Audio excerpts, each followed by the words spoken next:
Perkenalkan, nama saya Ratni Nur dari kelas M225 dengan NIM 22040502071. Di sini saya akan menjelaskan tentang bencana alam, yaitu banjir. Banjir merupakan bencana alam yang paling sering terjadi di Indonesia. Definisi banjir adalah keadaan di mana suatu daerah tergenang oleh air dalam jumlah yang besar. Kedatangan banjir dapat diprediksi dengan memperhatikan curah hujan dan aliran air. Namun, kadangkala banjir dapat datang tiba-tiba akibat dari angin badai atau kebocoran tanggul yang biasa disebut dengan banjir bandang. Penyebab banjir. Banjir mencakup curah hujan yang tinggi, permukaan tanah lebih rendah dibandingkan muka air laut.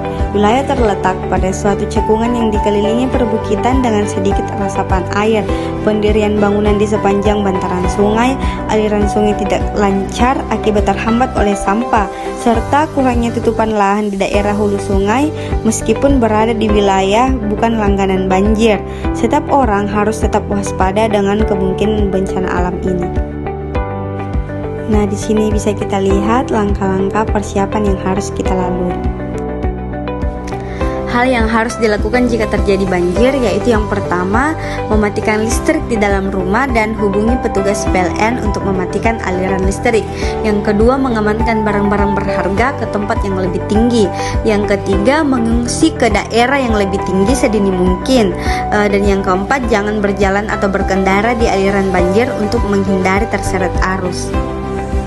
Hal yang harus dilakukan setelah banjir yaitu secepatnya membersihkan rumah dan halaman dari sisa air banjir, lumpur, dan sampah.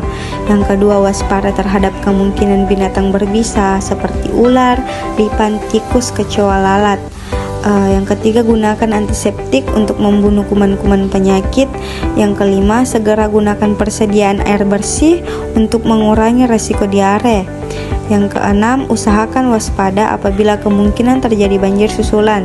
Yang ketujuh, terus ikuti perkembangan informasi mengenai banjir dari media serta petugas di komunitas Anda. Mungkin itu saja yang bisa saya jelaskan mengenai bencana alam yaitu banjir. Kurang lebihnya mohon dimaafkan. Saya akhiri dengan ucapan wabillahi taufiq wal hidayah. Wassalamualaikum warahmatullahi wabarakatuh. Terima kasih.